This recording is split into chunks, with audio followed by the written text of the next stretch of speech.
Hey guys, welcome back. Did you miss me? I missed you. Welcome back to the bedroom.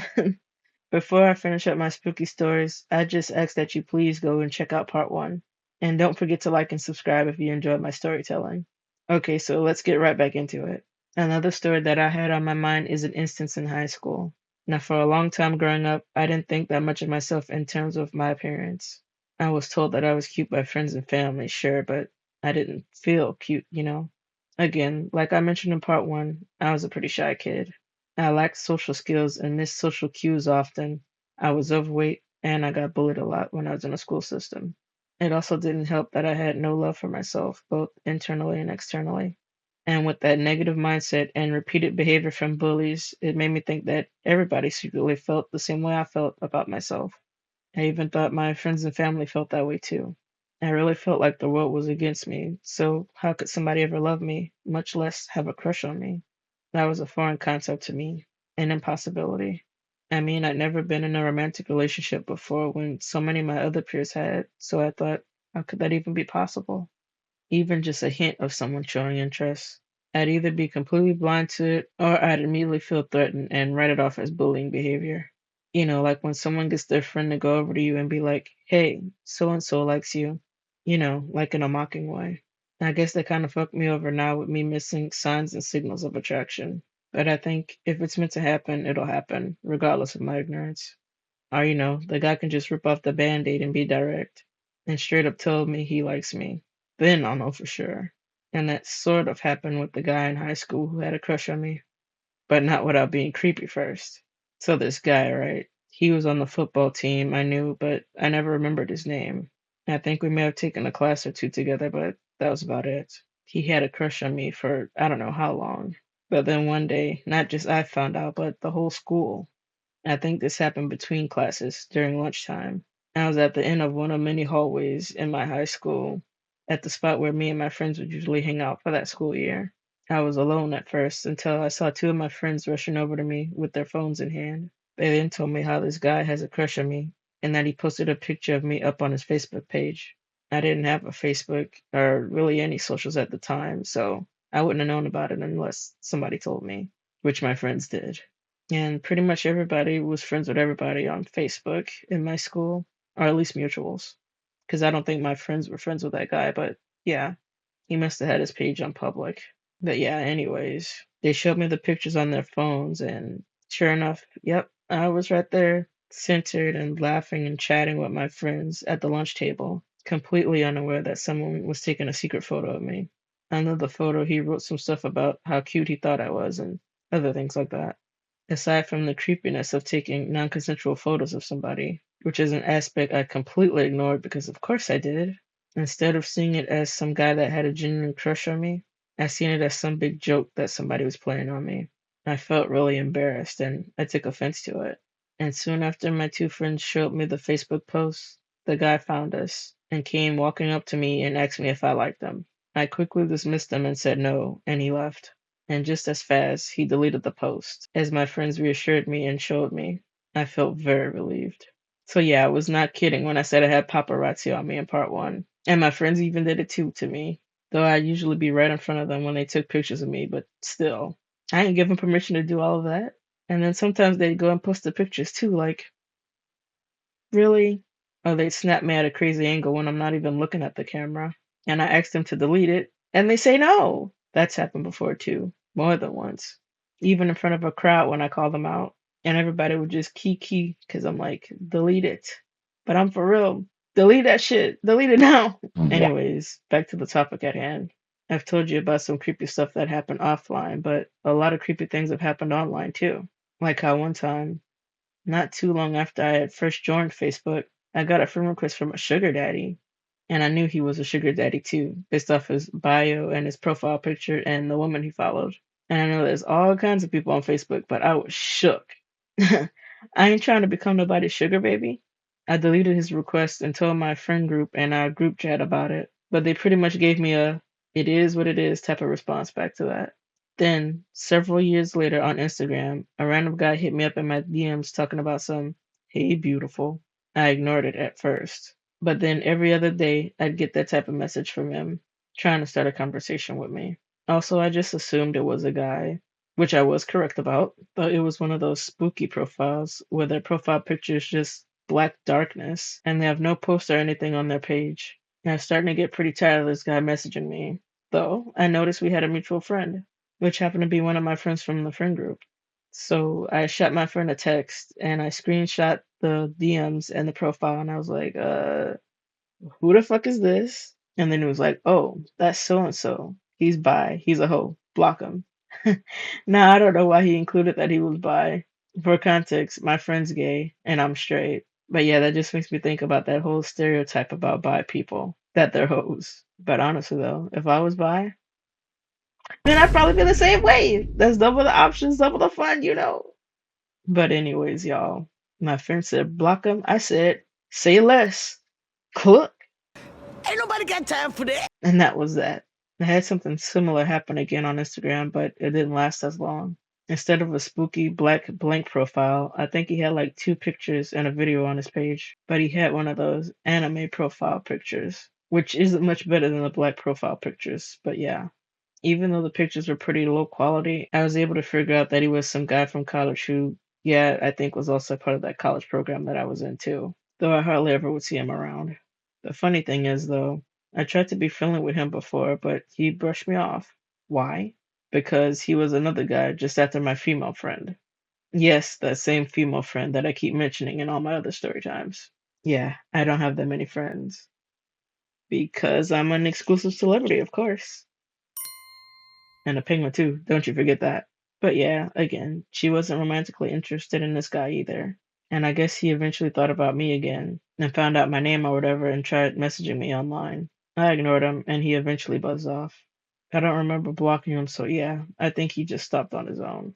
Another pretty interesting thing that happened was a guy who I think found me through TikTok after I liked his comment or something. Went to my TikTok profile and found my Instagram page. So he went to my Instagram and started liking some of my old posts and commenting on some of them saying how I look pretty. All the other people that would like or comment on my posts were people I knew or followed, and I'd usually like and comment to them back. But for this guy, I once again chose to stay silent and not interact with him. A few weeks later, since he wasn't getting anything from me, he went back and unliked all the posts that he liked and deleted all his comments. At least he didn't try to DM me. And being an online content creator and all that, I expect more things like that to occur the bigger I grow my online presence. Of course, I don't mind the more friendly or neutral interactions, which I do respond back to. I welcome those and encourage more of that in my community. It's just the more flirtatious and creepy ones that I'm pretty hesitant and quiet about. And I do know that I also have some ghost viewers on my YouTube and my other socials, creeping around in the shadows. I see y'all, sort of. Well, at least I know you guys are there. Hi. The least y'all can do is subscribe to my YouTube channel and follow me on my socials while y'all creeping. But anyways, although I can't 100% control what people do when they see me or my content, I do take measures to influence the likelihood of things like that to occur. A lot of which is the opposite of what many of my counterparts, those who are in similar situations as me, tend to do either consciously or unconsciously. And if you happen to be a content creator watching this video right now, let me share with you some things that I do, or at least keep in the back of my mind, to decrease the chances of creepy behavior from fans. And if you aren't a content creator or a famous person or whatever, still listen. I think this is still pretty important in general. Okay, so in no particular order, here are some things that I wouldn't do. I wouldn't egg on or encourage others to engage in pretty weird or controversial behavior.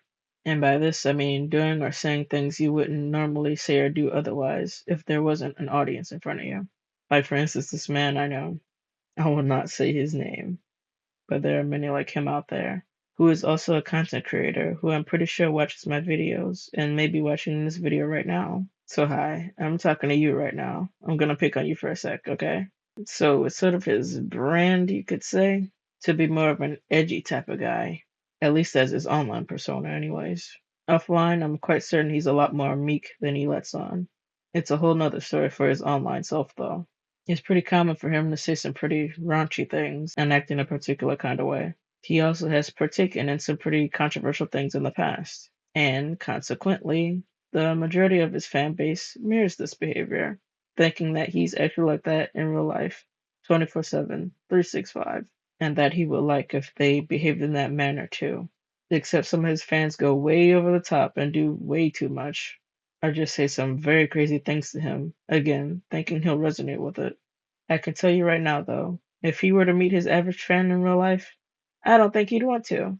I think he'd be pretty nervous as to how they'd respond if they seen him in person. And because of the branding of his online self image, his more extreme fans, you could say, have taken it upon themselves to over sexualize him. And I truly don't know the extent of his knowledge on this. Maybe he's ignorant like me. And only believes that the farthest it goes is people lusting over photos of him and getting a big head over that. But I know it's much more than that. There are some sub communities within his community out there who have taken pictures of him, some he posted and some from videos, and have just chopped his body up in all sorts of ways. And they go crazy over his feet, every time he sticks out his tongue, his butt, his nipples, and every little sus comment or sound he makes. Like, dude, hell, they've even gone out of their way to make fakes of him to fulfill their fantasies. Look how they massacred my boy. He is being closely monitored. If you're watching right now, man, I'm talking about, I'm sorry, but you had to know, if you didn't already know. I didn't mean for any of this to freak you out. I hope it didn't. I say this to say, just be more cautious and self aware of your actions and the ripple effects they make, okay? I'll be absolutely devastated if I just woke up one day and seen something about you going missing, or worse. Though you can't exactly stop what these people do or say, especially at this point in your career. All I suggest is that you just pull back a little.